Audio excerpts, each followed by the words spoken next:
Hoy te quiero contar que si tú no tuviste la dicha de haber vivido en los años 50, pues no sabes de lo que te perdiste. Pero no te preocupes, porque te remontaré en el tiempo y te iré narrando con detalle cómo era vivir en nuestro México de aquellos años.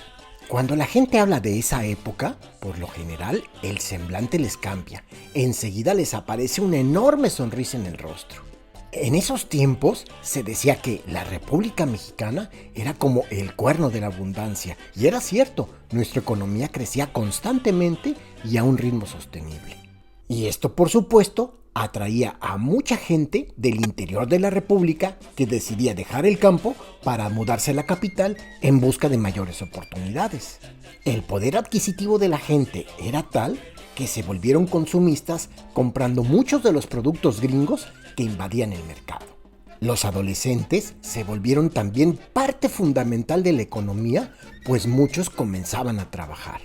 En ese momento comenzó el auge de la música, la televisión, las revistas, el cine y los libros. Todo esto llamó rápidamente la atención de inversionistas extranjeros, comenzando a llegar las grandes empresas armadoras de coches como General Motors y Chrysler, impulsando aún más la economía del país. En cuanto al ramo de la construcción se refiere, se empezaron a construir enormes edificios con muchos pisos para oficinas, como la Torre Latinoamericana, que ya para el año de 1956 era considerado el edificio más alto de México. En las principales avenidas se podían apreciar lujosos e importantes hoteles, además de elegantes automóviles último modelo, dando una buena impresión al mundo. En cuanto a las familias, eran muy numerosas, algunas se conformaban hasta con más de 11 hijos. Se les fomentaban los valores y las buenas costumbres. En algunos casos, los hijos respetaban tanto a sus padres que les llegaban a besar la mano. Una frase que es muy común escuchar en las personas que sí vivieron en aquellos años es: eran otros tiempos y el dinero rendía muchísimo. Además, había bastantes oportunidades de trabajo. En cuanto a las mujeres se refiere, por desgracia, muchas eran discriminadas y consideradas un objeto servicial. En su gran mayoría eran amas de casa y no trabajaban después de casarse.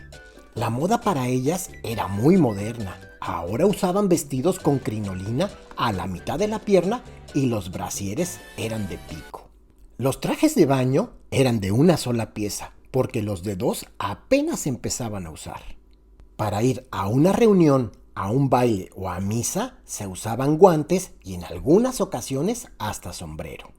La forma en que las personas se entretenían eran muy diversas. Los niños, por ejemplo, jugaban en la calle a la víbora de la mar o a las escondidillas. También había juegos de mesa, como serpientes y escaleras, la oca y la lotería. La música pasó del auge de los tríos de los años 40 al estallido de la música ranchera de José Alfredo Jiménez, Jorge Negrete, Javier Solís y Pedro Infante. ¿Y qué decir del cha-cha-cha, el mambo con Damaso Pérez Prado y las orquestas como la que dirigió Luis Alcaraz, que se escuchaban en los primeros radios de transistores o en los tocadiscos? Como la televisión era una novedad, muchos disfrutaban ver a sus artistas del momento en películas como Pedro Infante o María Félix en el Canal 4.